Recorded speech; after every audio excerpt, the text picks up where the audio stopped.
additional potential and impact. Indeed, Professor Kleiman is a fitting speaker to open the conference, and ladies and gentlemen, please make welcome Professor Mark Kleiman. Thank you very much for that generous introduction, and many thanks to Don Weatherburn and the Bureau of Crime Statistics staff for having set up this opportunity. It's a great pleasure to be able to address you, and thanks to all of you for taking time out from busy days. This is my first trip to Australia, and I hear about rising incarceration in the face of declining crime. I hear about mandatory minimum sentencing. I hear about 3 strikes laws. I hear about a disadvantaged social group with a 4% incarceration rate. And I get a sick feeling that I've seen this film once, and it does not have a happy ending. I actually feel rather like the astronaut in the Whitney Darrow cartoon, confronting a lunar Eve and yelling, miss, for God's sake, stop. So my announced topic is how to have less crime and less punishment. I want to break that down into 3 topics. One is how to use punishment better to get more behavior change with less actual infliction of suffering. Ways to control crime other than by punishment. And then I want to say just 2 words about drugs, which is, after all, my original topic. But before I start, I want to address a slightly different issue, which is those who, like me, are concerned about the excessive use of punishment, and especially incarceration, sometimes what seems to me like both a rhetorical and an intellectual mistake of denying the centrality of the crime problem. Even in the face of a substantial crime decline, crime continues to exact a very, very heavy set of social costs. Now, you couldn't prove that by looking at the damage done by completed crime. Right? Homicide is, in most communities, not a very important cause of death, though it is in some. Burglary, which is a very feared crime. I haven't done the numbers for Australia, but in the US, where the crime rates are somewhat higher, the average loss to a household as a result of burglary is about $4 a month. Hard to see why people are so concerned about it, except for 2 reasons. One is that crime is an insult as well as an injury. As Justice Holmes once said, even a dog knows the difference between being stumbled over and being kicked. Crime is not just something that happens. Crime is something that someone does to someone else. And that changes the nature of the damage done. But the other set of major costs of crime are the costs of crime avoidance. One reason that crime is down is that people are taking precautions not to be victimized. They're moving out of high crime neighborhoods. They're investing in environmental crime control. They're buying alarm systems and triple locks, not going out at night. Those are all enormous costs. And of course, there's also the cost of the social tension and fear and lack of trust that's left behind by victimization. So I want to argue that even though building prisons is not a particularly good way to control crime, controlling crime is something we all ought to care about. That should not be regarded as having an ideological bias to it. In fact, if anything, it's those who care most about poor and disadvantaged communities who ought to worry most about crime, because of course crime is heaviest in those communities. And of course, so are the costs of punishment. So, my prologue on why crime matters. Now, how could we use punishment better? Well, the answer was given by Cesare Beccaria 250 years ago. But he made a big mistake, which I hope none of you will repeat. If you have a brilliant idea, don't write it down in Italian. Because then Jeremy Bentham will come along and steal it, copy it over in his own handwriting, and get credit for it. In Bhattacharya's book on crimes and punishments, he identifies, for, as far as I can tell, the first time in the world literature, the three characteristics of a punitive threat that influence its efficacy as a deterrent: swiftness, certainty, and severity. And then he goes on to say that of the three, severity is the least important. If a punishment is swift and certain, it need not be severe to be effective. And if a punishment is neither swift nor certain, then even severity won't make it work. What Bhattacharya didn't say, but what James Q. Wilson said somewhat later, is that severity is not merely a poor substitute for swiftness and certainty. Severity is the enemy of swiftness and certainty. The more severe a punishment is, the more due process is required to impose it. That makes it almost impossible to generate swiftness. And insofar as the punishments we hand out are denominated in days, months, or years behind bars, and insofar as our prison systems are of finite size, right, they're not Hilbert's Hotel. We can't accommodate an infinite number of new guests by moving everyone to an even-numbered room. Then the more long sentences we hand out, the fewer sentences we can hand out in total before we run out of space. So the legislative reflex, which appears to exist all over the world, of dealing with a crime problem by increasing the sentence, is precisely wrong. Now, Bhattacharya makes the argument, reaches, I think, the right conclusion. But if you look closely at the book, he doesn't really tell you why severity doesn't work. After all, if we were all perfectly rational creatures and somewhat risk-averse, as rational creatures are, then ratcheting up the severity should work eventually. At some level, the threat should be severe enough that even a tiny probability of it will lead you to desist from whatever that activity is.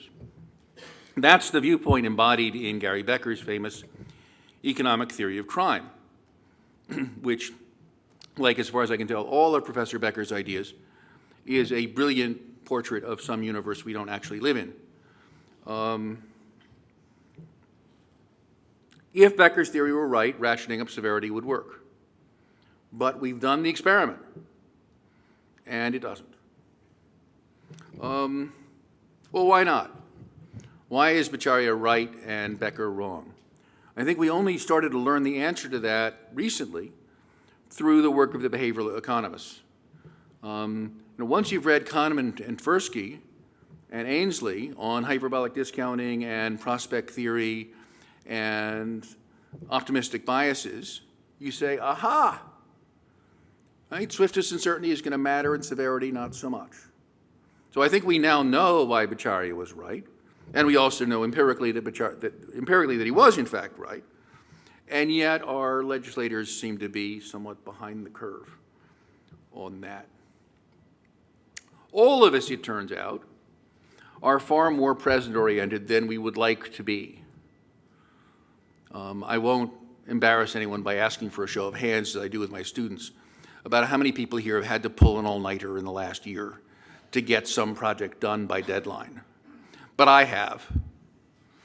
And that wasn't because I thought the project would go better if I was doing it at 4 o'clock in the morning, nor that I would have more fun at 4 o'clock in the morning. I had to pull the all-nighter because I hadn't appropriately planned my time. A week earlier, it seemed more interesting to go to the movies than to get the work done. Right? All of us are like that. We're evolved to be like that. Doing long-term planning was not an effective way to solve the problem of finding lunch without becoming lunch in our atmosphere of environment of evolution. So we're not designed to live in Sydney or Los Angeles. We're all irrationally present-oriented. We all pay too much attention to the possibility of getting away with stuff. We all have optimistic biases. We all unduly ignore tiny risks of large disasters.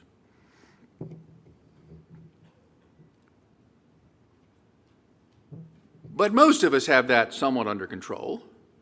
In particular, the people who get to write crime control policies are mostly themselves not recently convicted of anything. And as a result, we write policies that are brilliantly effective in controlling crime by us. Not so good at controlling crime by the people who actually commit the crime. If you think about it, crime, and as I'll suggest in a minute, drug abuse, has the characteristic that it has immediate and certain rewards and delayed and uncertain pains. And therefore, one would expect that people who are very present-oriented and somewhat risk-seeking and have poor self-command will engage in more of it than the rest of us.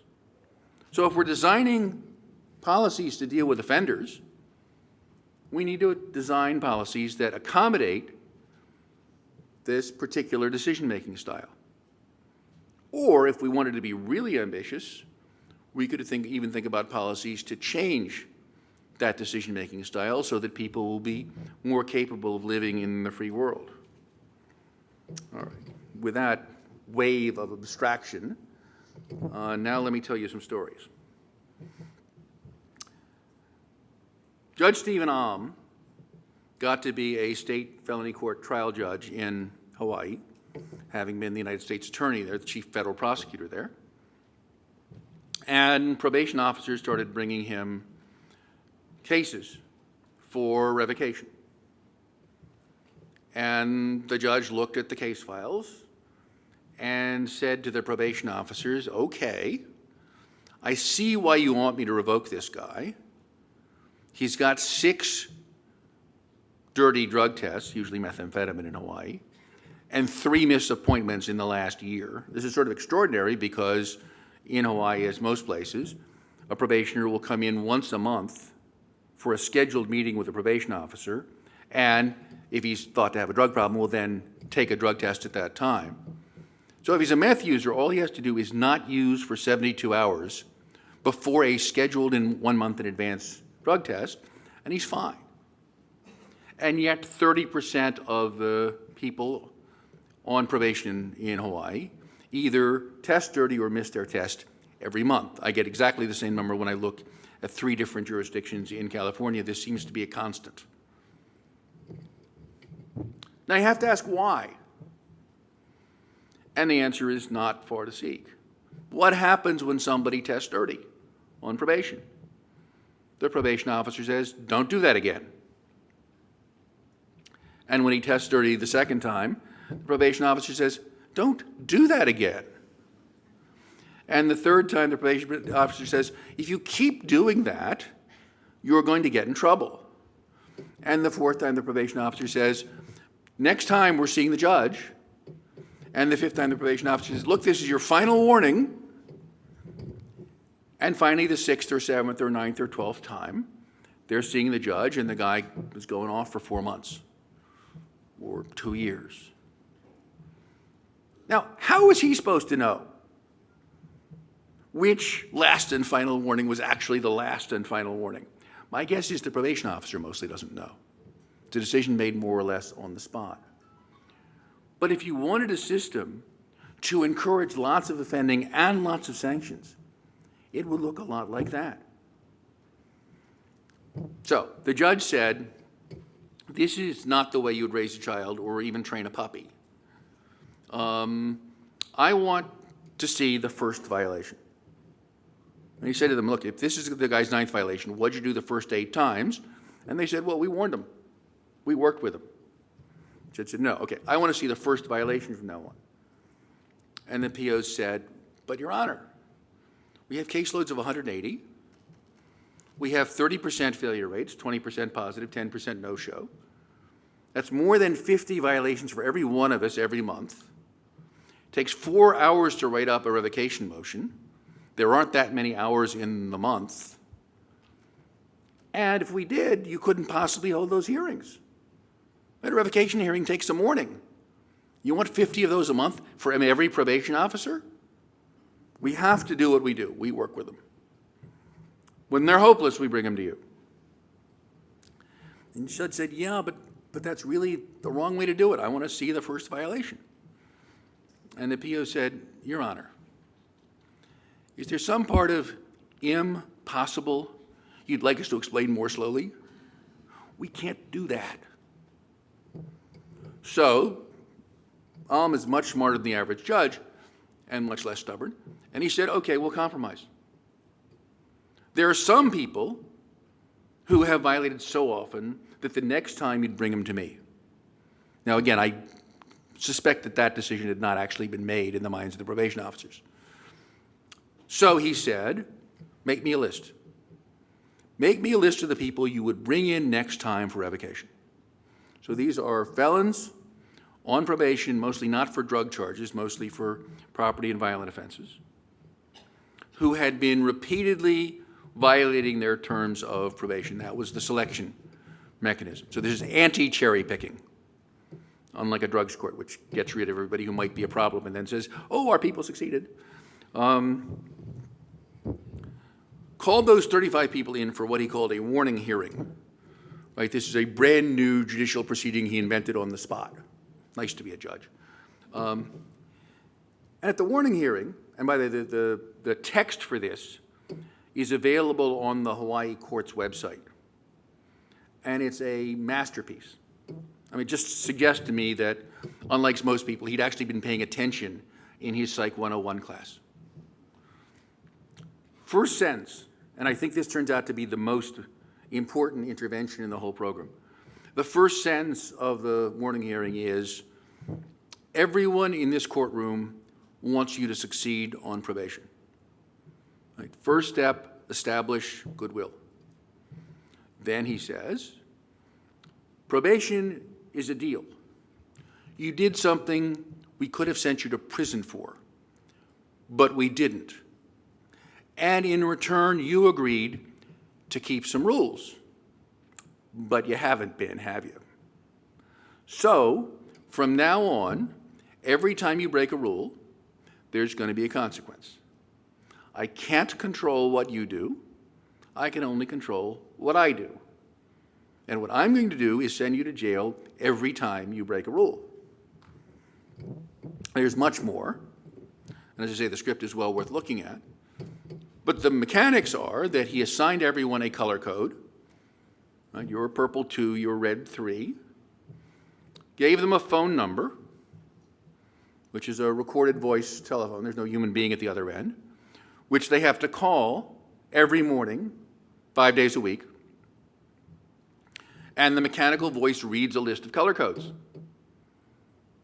And if your color code comes up, and at the beginning everybody's color code comes up 6 times a month, you have till 2 o'clock to show up for your drug test.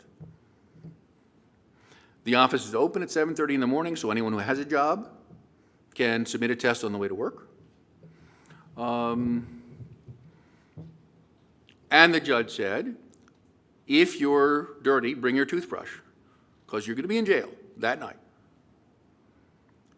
But come in, because if we have to chase you, the sanction's going to be stiffer. And this is crucial, he'd actually done his homework. He'd gone to the U.S. Marshal Service, which chases fugitives, and gotten them to agree to treat anybody who didn't come in as a fugitive. And so he brought with him a blow-up of the Marshal Service fugitive poster and said, your picture could be here, right? It'll be embarrassing when they come out and drag you out of your house and you might get hurt and, your family won't like it. So even if you're dirty, come in. And then he braced himself for a flood of hearings. 35 people, highly non-compliant, base rates of non-compliance was 30%, should have had, and everybody's going to get called at least 6 times a month, he should have had 10 or 11 hearings the first week. He had 3. The next week he didn't have any.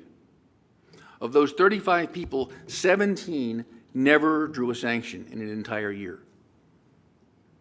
Because it turned out that they weren't capable of giving up their methamphetamine habit under the threat that sometime in the distant future something really bad might happen to them. But they were fully capable of not using today under the threat of being in jail tomorrow.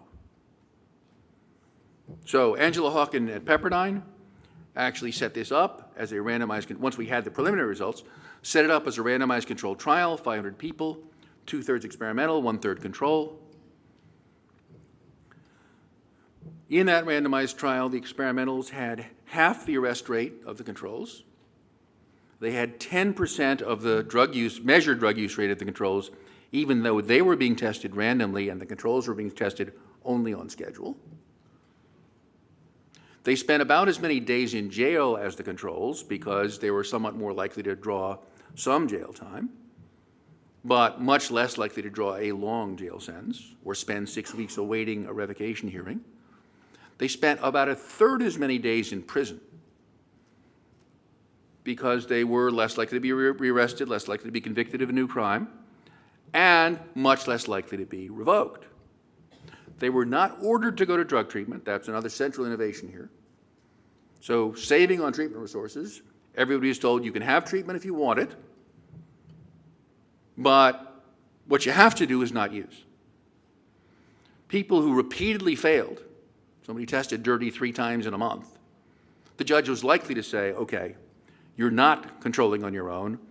Either you go to residential treatment or I send you off to prison. And there's about a 50% salvage rate in that group. But that was a tiny minority. The overwhelming majority of the group just plain stopped using. Modal number of positive tests in a year was 0. Median number was 1. Mean number was about 1.5. Fewer than 15% had 3 or more violations in the course of a year. These were heavyweights. They were on felony probation. They had an average of 14 prior arrests.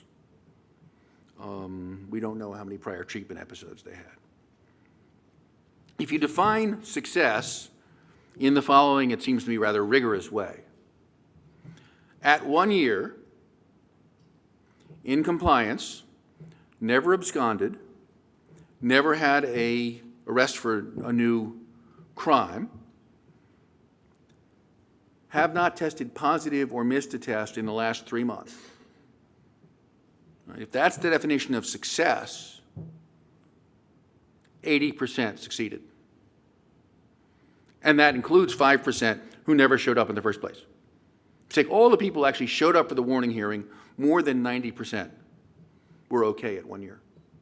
Now, those of you who have been in the drug treatment business know there's no drug treatment program in the world that can reproduce that result, except for the programs for troubled physicians and pilots who have a professional license at stake. Now, this is contrary to the mantra that drug abuse is an incurable, chronic, relapsing brain disorder. And as a consequence, the National Institute on Drug Abuse has rigorously refused to study this program because it can't possibly do what it does, and therefore it would be unscientific and unethical to study it. If these people have stopped using, well, they weren't addicted in the first place. Okay, whatever. The key fact about this program, which Judge Alm calls HOPE, but which we're referring to generically as swift and certain sanctions, because there are now many implementations of it. Key fact about it is that you could do it at scale. A drug court judge who sees every client every 2 weeks might be able to handle 75 people full-time.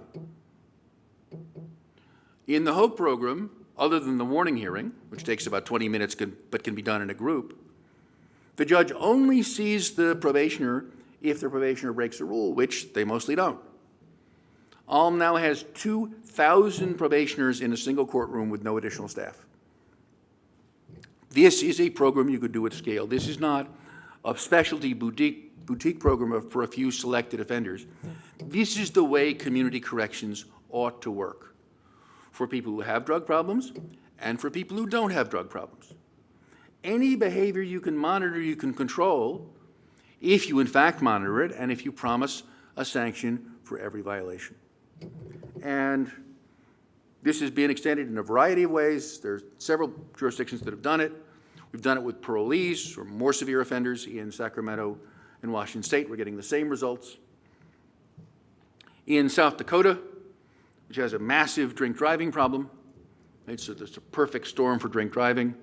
It's Norwegians and Ukrainians. It's long winter nights. It's miles and miles of nothing but miles and miles with nothing to do. And a third of their state prisoners are in for drunk driving offenses. And at the beginning of this program, they had about twice the national average for automobile fatalities, which is astounding because the density of cars in South Dakota is so tiny. You'd think the probability that any two of them intersected would be epsilon. As I say, you could go to prison in South Dakota for a second DUI offense, and a local district attorney named Larry Long started to offer people a deal. If you don't want to go to prison, you can agree to come in for the next 90 days, twice a day, 7 days a week, 7 a.m. and 7 p.m., and blow in a breathalyzer, with the promise that if it's not zero, you're going to be in handcuffs. The slogan of the program was, if you fail, you go to jail. Again, not for long. Typically in South Dakota, it was overnight. 99.5% of those alcohol tests were taken and passed, despite the fact that 7% of the offenders violated the rule at least once and did in fact spend some time in a cell. And for 2 years after leaving the program, their DUI recidivism was reduced by 50%. And Bo Kilmer, who's doing the evaluation, Bo is at Rand, is now finding important effects on assaultive behavior, including domestic violence. It turns out it's hard to abolish patriarchy. It's not hard to keep people away from the bottle. And if you keep them away from the bottle, they'll figure out that beating up their girlfriend is not such a smart idea. Not all of them, but some of them. Note that both of these programs work on a phase-down basis.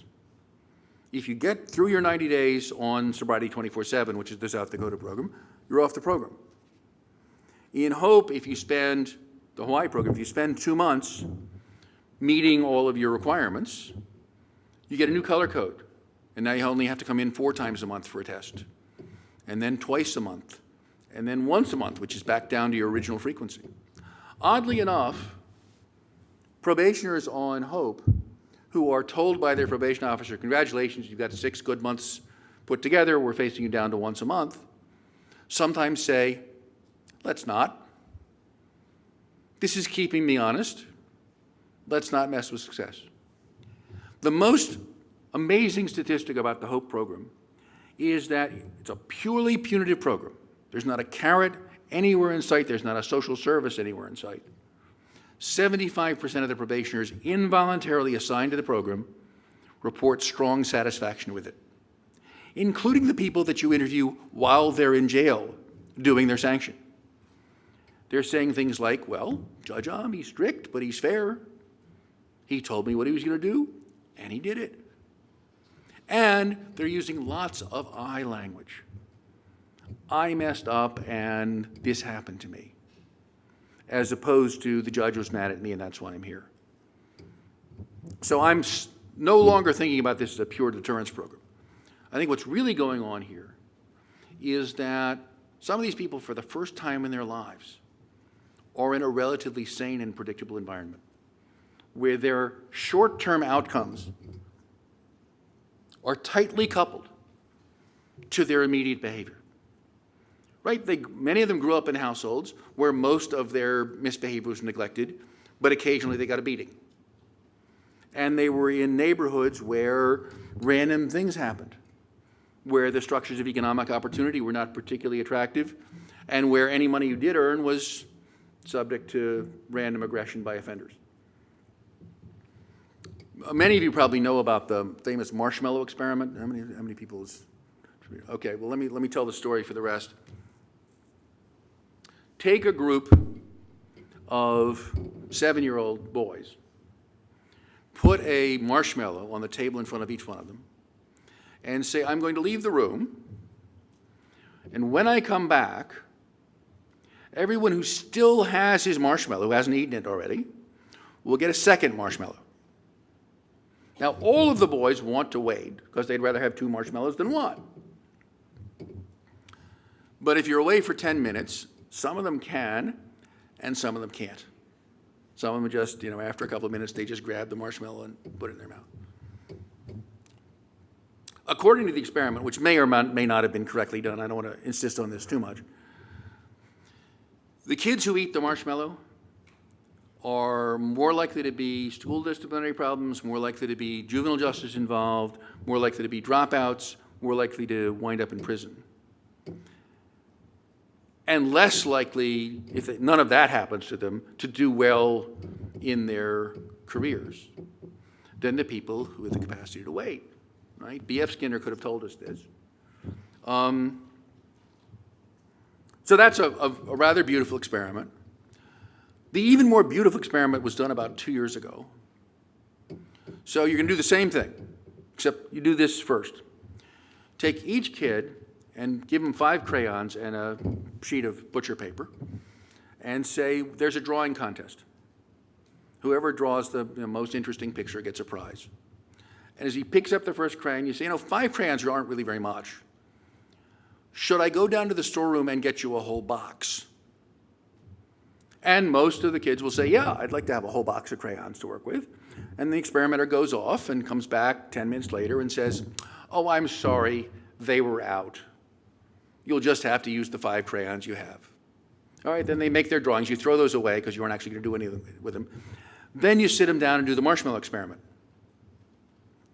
None of them wait.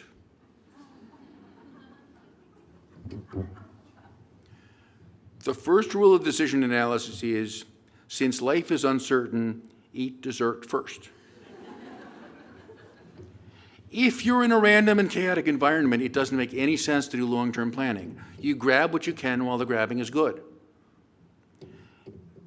It's people who've grown up in those environments who wind up being offenders. And the probation system is such an environment. Weakly coupling consequences to behaviors. By putting someone in a sane and comprehensible environment, addressing him respectfully as a moral adult capable of controlling his own behavior, it turns out you can make him capable of controlling his own behavior.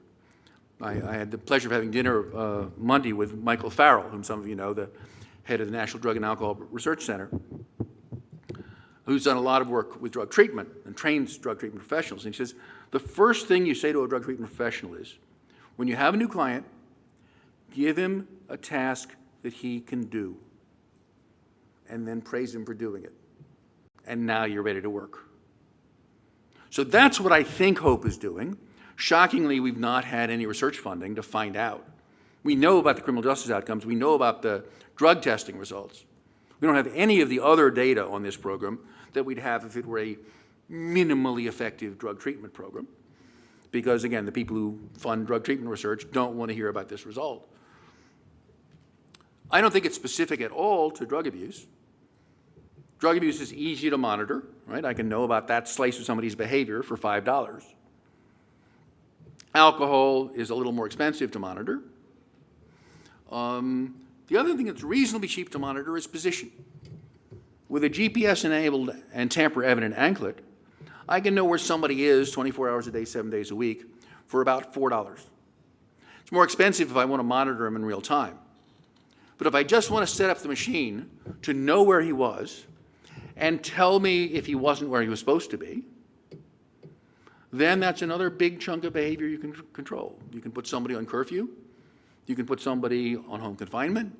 You can create a stay-away order from the neighborhood he used to deal drugs in or the location of his former domestic violence victim. You can require someone to be at work when he's supposed to be at work, at school when he's supposed to be at school, at his anger management class when he's supposed to be there, without any administrative stuff. And of course, if he commits a new crime, you can place him at the scene of the crime and say, how come you were in that guy's apartment at 2 a.m. when it was being burglarized? I think if we combine drugs and alcohol testing, for those who need it, with position monitoring, we can get most of the benefit in terms of both deterrence and incapacitation of a prison cell. Because curfew turns out to be a very, very severe sanction, because it means going home from the party early and having to explain to your friends why. It's not cruel, it's not criminal hardening, but it's annoying. And that's the kind of sanction we're looking for. I think if we combine drugs and alcohol testing with position monitoring, we can get most of the benefit of a prison cell at a tiny fraction of the monetary cost, and more important, a tiny fraction of the suffering inflicted on the offender. And we can encourage people to learn to lead citizen lives. So that's the basis of my excitement. I think we can reconfigure incarceration on the outpatient plan and get much more social control with much less punishment. Now, this appeals to some and doesn't appeal to others. Some of you have heard me say the only problem with the criminal justice debate in the US, but also here, I think, is that it's conducted between the disciples of Michel Foucault and the disciples of the Marquis de Sade. And if you have an idea that's too carceral for the Foucaultians and not mean enough for the sadists, you're out of luck politically. Now, those of you who do probation supervision professionally will be thinking, come on, you couldn't possibly make that work. If the problem is that too many people are breaking the rule, so you can't punish all of them, saying that the solution is to punish all of them is like the famous economist stranded on the desert island, lots of tinned food but no can opener, right? What does the economist do in that circumstance? He assumes a can opener. So let me show you that I'm not just assuming a can opener. All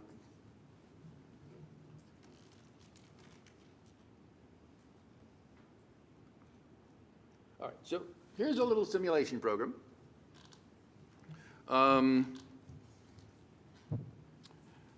Imagine that each of these squares is a person. The color designates his propensity to break some rules. So imagine these are 100 probationers on some probation officer's caseload, and the color is their likelihood of using cocaine this month. Ah, thank you very much. All the comforts of home. Yeah, there we are. So that person is very likely to use, that person is not very likely to use. And at the beginning, we got a random draw, but we got 51% the average probability of using. And then every round, at random, but according to the probability, each person either breaks the rule, that's a circle, or doesn't break the rule, that's a blank. So in this case, we had 50 violations the first round. The key number is this one. It's the sanctions limit, right? The probation officer can only write so many people up for a violation. So in this case, I've assigned 8 as the limit. And everybody who breaks the rule has some probability of getting sanctioned. It's a random draw. So 8 of the 50 violators will get a sanction. That's represented by the slash. And an open circle is somebody who broke the rule but was not punished.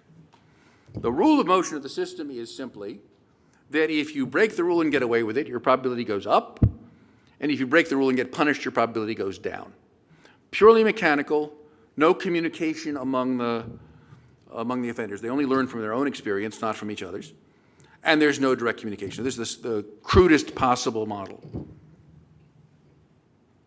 But let's see what happens.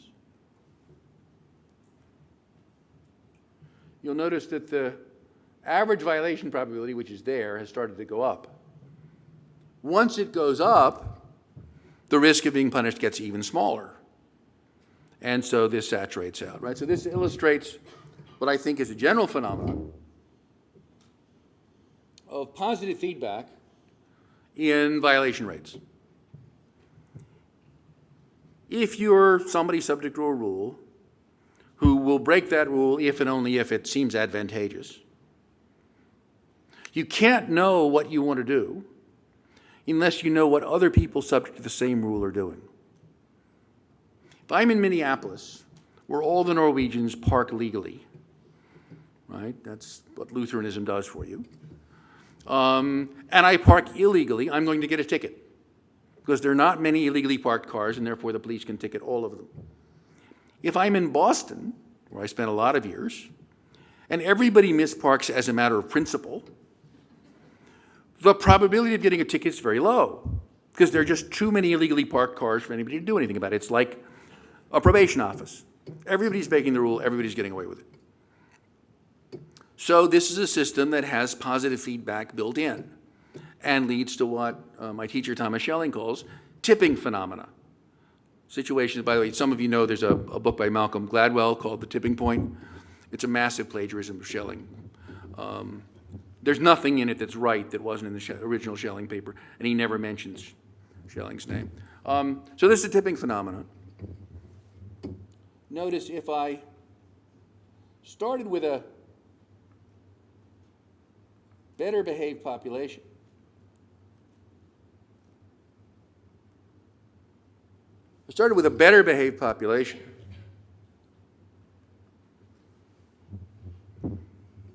my limited number of sanctions would be ample to control them. And again, as their probability of a violation goes down, at some point, nobody's breaking the rule and getting away with it. So we now have a different equilibrium of the same system with fewer punishments and fewer offenses, which is, of course, where we want to be. The question is, if you started out with a high violation rate, is there any way to get there? Well, one thing you could do is add a lot of punishment capacity. Right, so now I'm allowing the probation officer to impose 20 sanctions a month.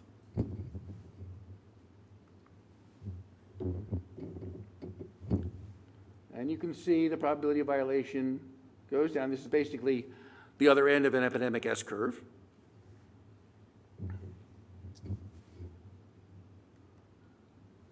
It's worth noticing that not only are we getting fewer violations than we had when we had not enough punishment capacity, we're administering fewer sanctions.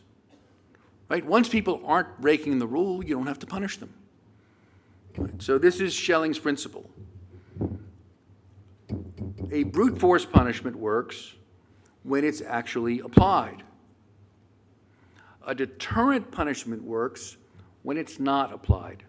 The perfect threat is the one you never have to carry out.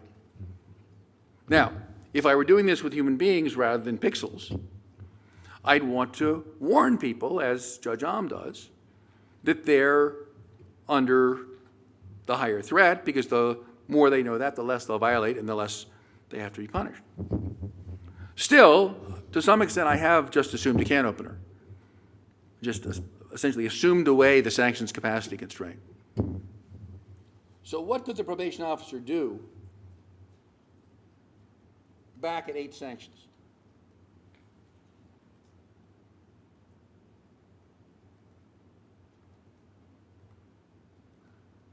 Right? Is there anything a probation officer can do if he can only hand out 8 sanctions that'll get this group under control? Any thoughts?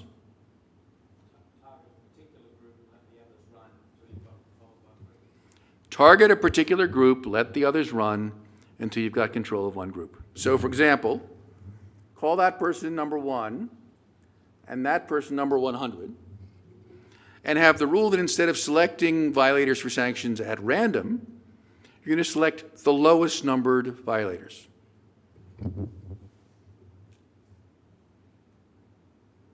So, right, so the first 8 people who break the rule get sanctioned.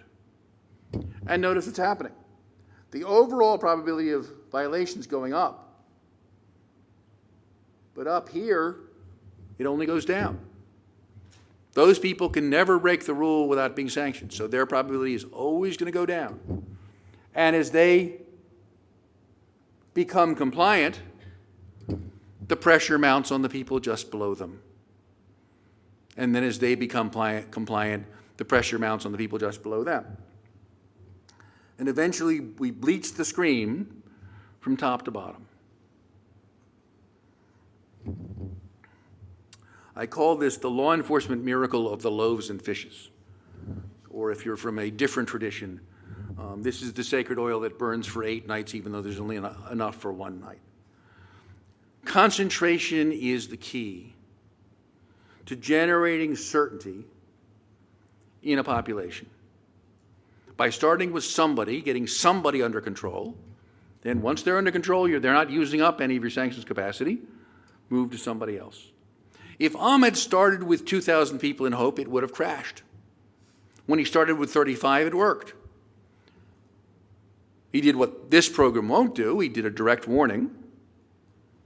And once the program had established its credibility with that group of 35, he slowly expanded it. And the new participants could talk to the old participants.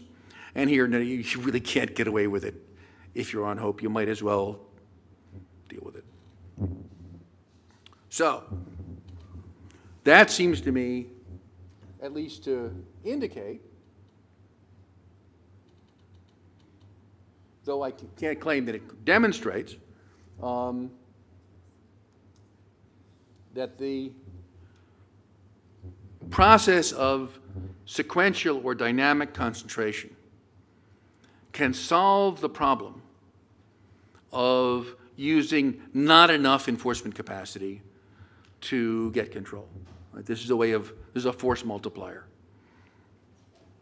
It's going to be relevant to cases where detection is easy compared to punishment. So if I think about a drunk driving checkpoint, I can create certainty of apprehension for drunk drivers on any stretch of road I like. And everywhere that's been tried, it works. They stop driving drunk on that road. Some of them may find alternative roads. But the main problem with that checkpoint approach is the cost of the checkpoint is fixed. Doesn't matter whether you're catching anybody or not. So eventually you have to take it down and put it up somewhere else. A program like this one, where the cost is entirely of the punishment because the monitoring is cheap, you can take to scale. You can make part of the routine operations of the system. So I don't want the swift and certain sanctions idea to be a boutique program like a drugs court. This seems to me simply the application of common sense, everything we know about actual human behavior, to the problem of managing community corrections. And my claim is that if we did this to first-time offenders instead of binding them over or putting them on probation or assigning some other non-punishment, we could reduce the number of people who turn into long-term high-rate offenders. And if we did it to current prisoners, if we let them out the last year of their sentence or the last 2 years of their sentence onto this program, basically said, would you like to get out now, but here's the rules, we could massively reduce the prison population while also massively reducing the crime rate. That's my story, and I'm sticking to it. Okay, enough of that. Okay, so I promised some thoughts on crime control punishment without punishment, and some thoughts on 2 words about drugs. Everywhere in the world has had a substantial crime decline over the last 20 years. In the advanced world, has had a substantial crime decline over the last 20 years. Kevin Drum has a piece in the most recent issue of Mother Jones, arguing, I think quite convincingly, that the common factor is lead. That getting lead out of gasoline, which happened at various times, but generally in the 70s and 80s, has had a massive impact on crime. We knew that at the individual biological level. We're now seeing it statistically. So it seems to me that looking for remaining sources of lead in the environment and getting rid of them ought to be pretty high on our list of crime control approaches. Again, I don't know conditions here in the US.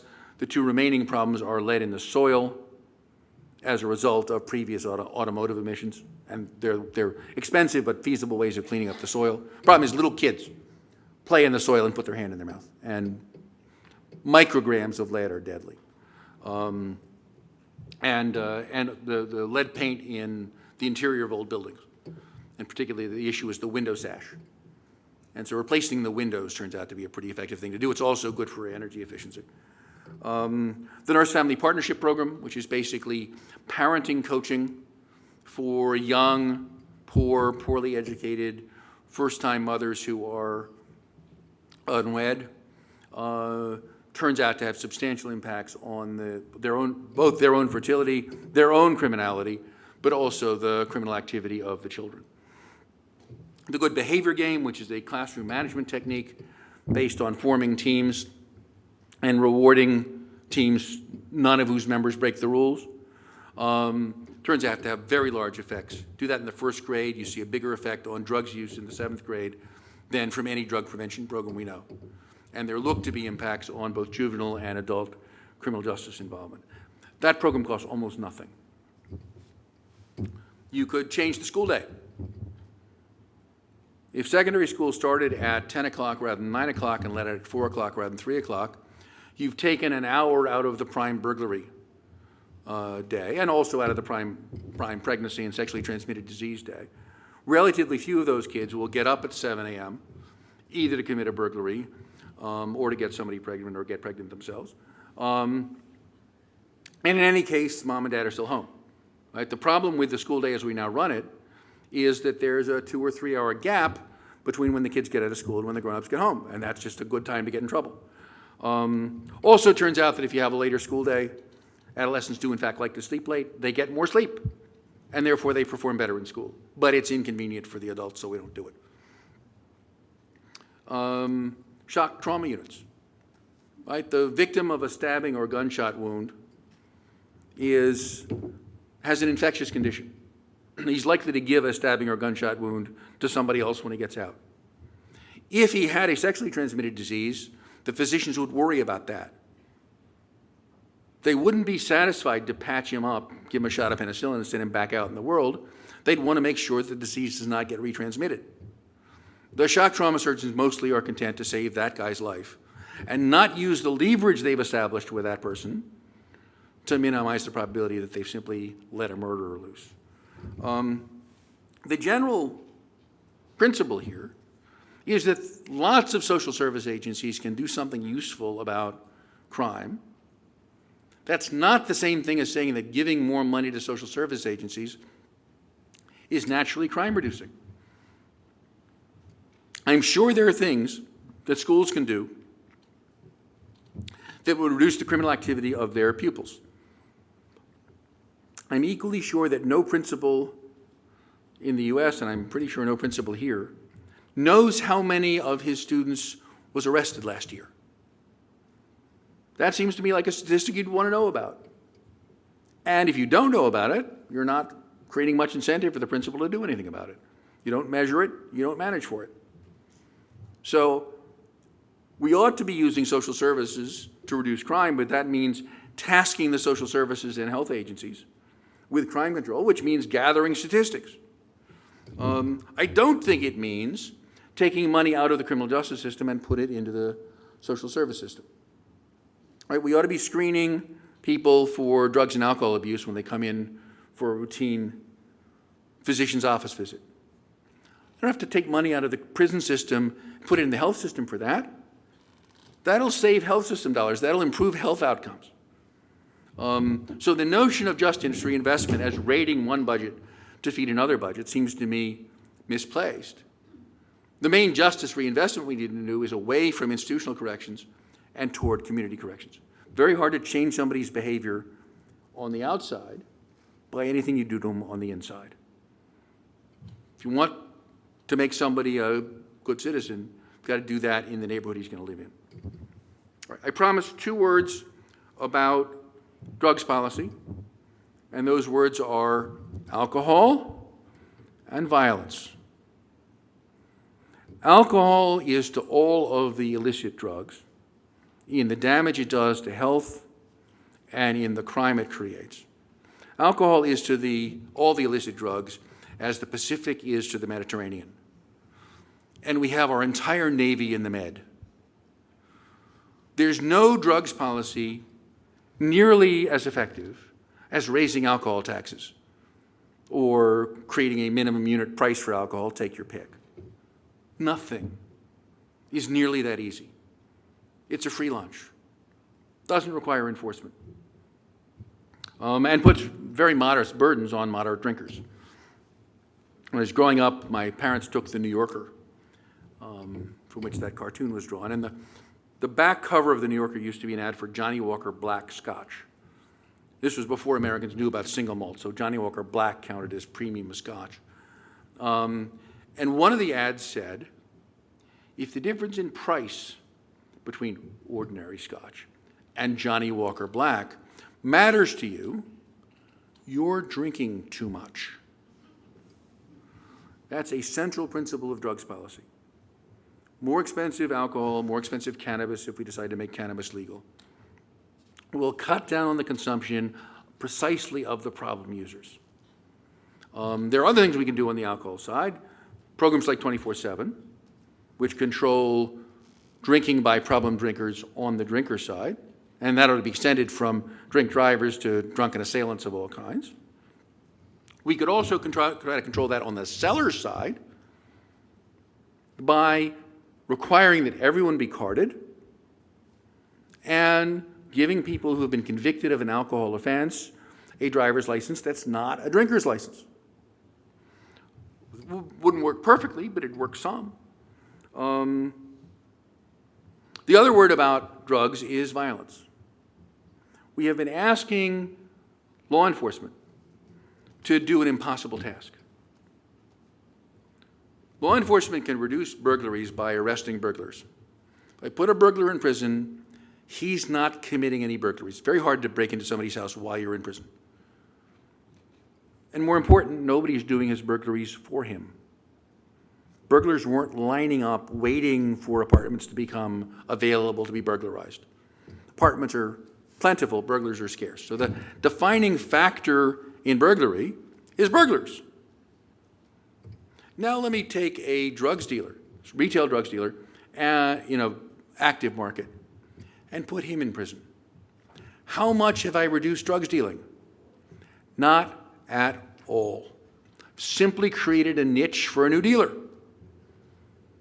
So law enforcement is naturally futile when applied to mass market drugs dealing.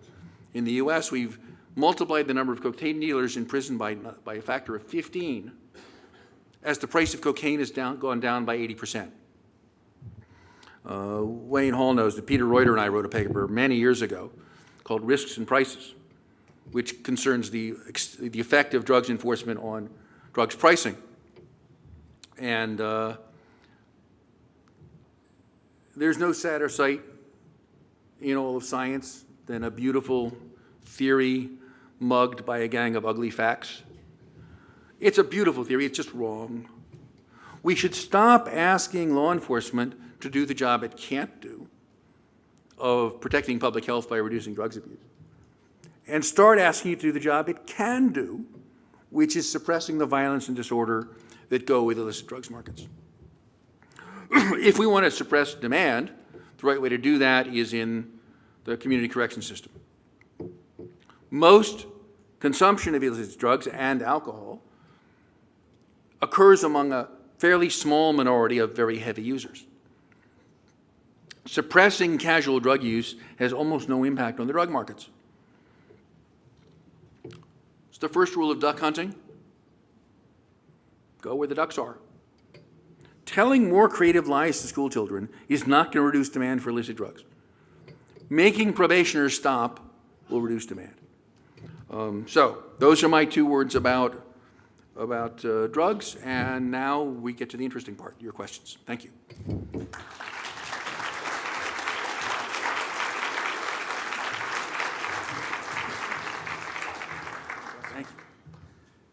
Thank you, Mark. That was very comprehensive and detailed, and I always love to to hear public policy experts reading Beccaria, who's a core theoretician in the field. So, you know, those ideas of 250 years ago are relevant in 2013 in Australia. So why don't we open up for questions? We have about 15 minutes. So I think we have a roving mic as well.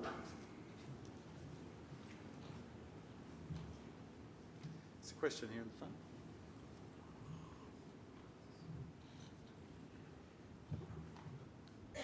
Mark, I'm just interested in the swiftness severity angle. How does it work when people are not subject to conditions, or when they've, you know, finished their community corrections and...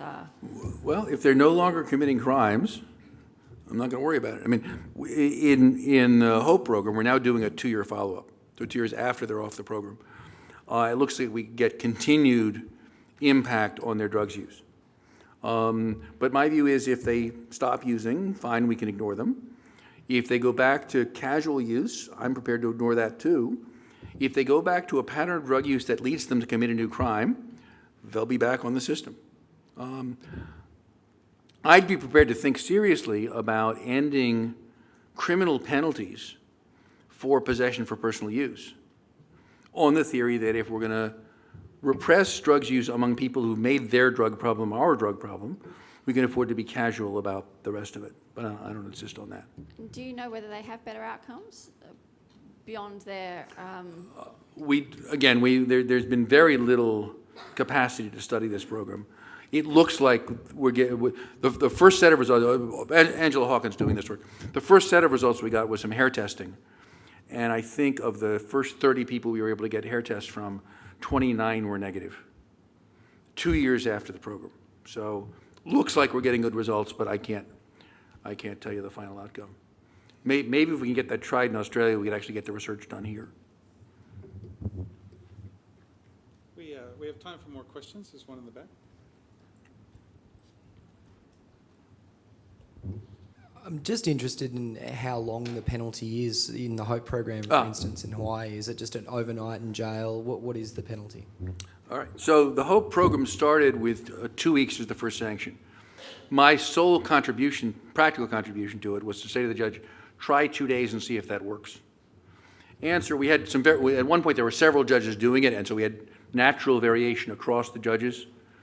And 2 days, 2 weeks, and 6 weeks all had the same outcomes. And we were actually able to persuade the judges who'd been using more severe outcomes to use less severe ones. It turns out it's the first sanction that matters, because most of the sanctions that are actually applied are a first sanction for that person. I was skeptical about whether you needed to escalate. As I look at it, it doesn't much matter. So if the escalation is somewhat helpful, it's not very expensive because few people get a second or a third sanction. In South Dakota, the usual first sanction was overnight in jail. But at least one county is using an hour in a holding cell. They seem to be getting the same results. In New York, where we're doing about to do a different program that's not drugs testing, looking at other conditions of probation, the first sanction is going to be a weekend on home confinement. And the second sanction is going to be a week-long curfew, 9 p.m. to 6 a.m. curfew. We have not found the lower limit. We have not found the minimum effective sanction. It's a very important piece of R&D to do. The one thing I would say is if the first sanction isn't confinement, and it may well not have to be, there needs to be confinement if there's a breach of that first sanction. If you put somebody on have to be at home for a weekend, and he breaks that, you can't give him something else that he's supposed to do. Then you've got to actually drag him off to jail. But yes, determining the minimum effective sanction is work that remains to be done. My suspicion is it's very, very small.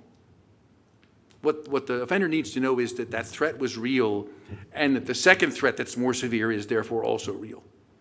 So that's the best I can do so far. We have a question here. Yes. Hi, I just wanted to know, were there any participants that had previous sentences in custody? So, working on whether these participants are already desensitised by serving time in custody?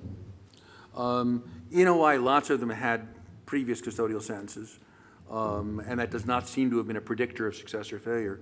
In Washington State and in Sacramento, California, we were using parole populations. So there's people coming straight out of prison, getting the same result in terms of declining violation rates. I mean, Hawkins says you can actually parameterize it. It looks very much like the standard learning curve. So no, it appears that people with incarceration histories can face the prospect of 6 months in prison some time from now. They know how to do that. What they can't handle is jail tonight. They had plans tonight. And that's the reason that curfew turns out to be so effective. Do you see any discretion between juvenile and adult offenders in the way this approach may or may not work? I'm sure juveniles are different. We haven't done it with juveniles. We'd have to figure out what the right first sanction is for a juvenile. I must say I'm partial to the notion of a weekend in a room with no television or cell phone. Literally, I mean, I'm quite serious about that.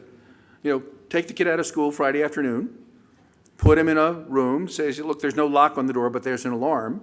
If you'd like to be a juvenile hall, all you have to do is leave. And other than that, you've got your school books and 3 days' worth of meals ready to eat, and we'll pick you up in time for school Monday morning. That has the advantage that it's not cruel. It doesn't put him in with other offenders because he's not in with anybody. It's not interesting enough to brag about. But I suspect that for most of us, that would sound like a pretty good weekend. For most of the kids, it's going to sound pretty aversive. But again, that is the rawest speculation. We need to find out. It's possible that younger offenders are going to be harder to modify than older offenders. But again, this is all work to be done. There's a question over here.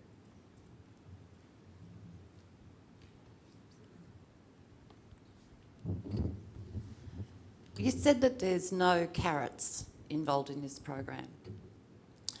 And I'm just wondering if there are some carrot-like things attached to it in terms of support for employment programs or education programs or, I mean, I'm hoping that those things, maybe there's zucchinis instead of carrots, but that, you know, there's something that's packed around this that it's not just a matter of, you know, stay clean for this period.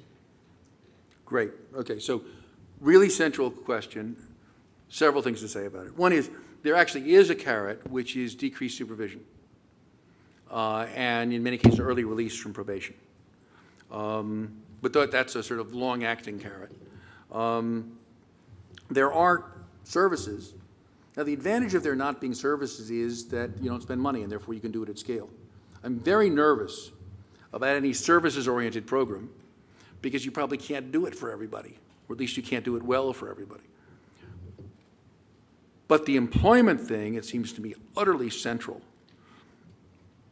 I was once involved with the evaluation of a program in Georgia where people could get out of prison early if they could find a job. Had very, very good outcomes. It was being considered for the Ford Foundation Kennedy School Innovation Award, and I was the evaluator. Well, I flew down to Georgia and met with the guy who set up the program. Very smart guy. And he explained how it worked, and I said, you know, I've seen the numbers. It's obviously successful. But talk about assuming a can opener. What do you mean the guy can get out of prison early if he can get a job? You can't get jobs for ex-offenders. How do you get jobs for current prisoners? And he said nothing easier. You call an employer and say, how would you like a minimum wage employee who will show up on time every day sober? And the employer says, how many? Part of the problem with getting jobs for ex-offenders is that not all of them are ex-offenders, and many of them are pretty rotten workers. And the ones who aren't, the ones who really want to do the job, have no easy way of pulling themselves out of the pack. This is what the economists call a reputational externality problem. I suspect, but we don't know because nobody's tried it, that if you had a jobs developer working for the probation department, calling people up and say, look, this guy is on drugs testing and a GPS monitor. If he doesn't show up for work, we'll put him in jail for a day. Employers would be lining up to get these folks. So That's a case where it seems to me it's well worth having that. And we know that, you know, the only two things that stop criminal careers are a job and marriage. And you probably can't get the marriage without the job, so that seems like the central approach. We don't know, there's some work in the US of jobs-focused probation supervision, and that also seems to have very good results. So I'd put them together. Got time for maybe two more questions? There's right here. Before we go here, Mark, could you tell the audience what do you see as the one or two biggest hurdles for scaling up this thinking across the criminal justice system? So there are practical hurdles and there are ideological hurdles.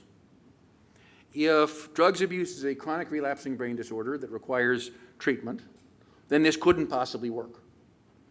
And if offending is the result of advanced capitalism and racism, then this couldn't possibly work.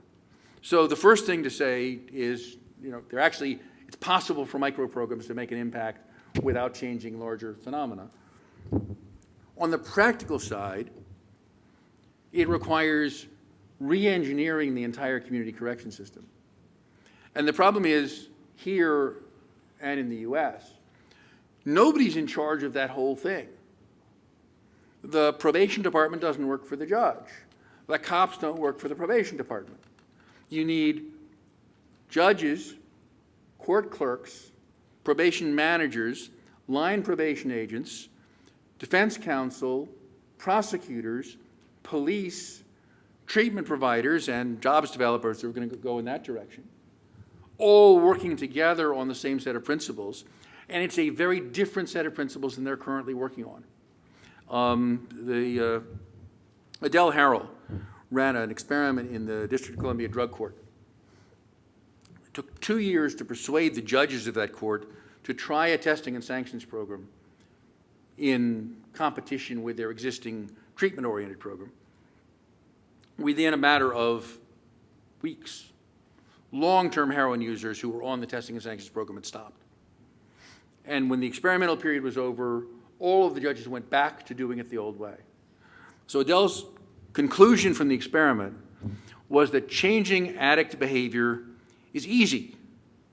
Changing judge behavior is hard. So that's the problem. The other problem is financing. You're saving money in the prison budget. There needs to be a way of moving that money into the community correction. This is a relatively cheap program, but it's not free. You've got to somehow finance that. Thanks very much for your attention.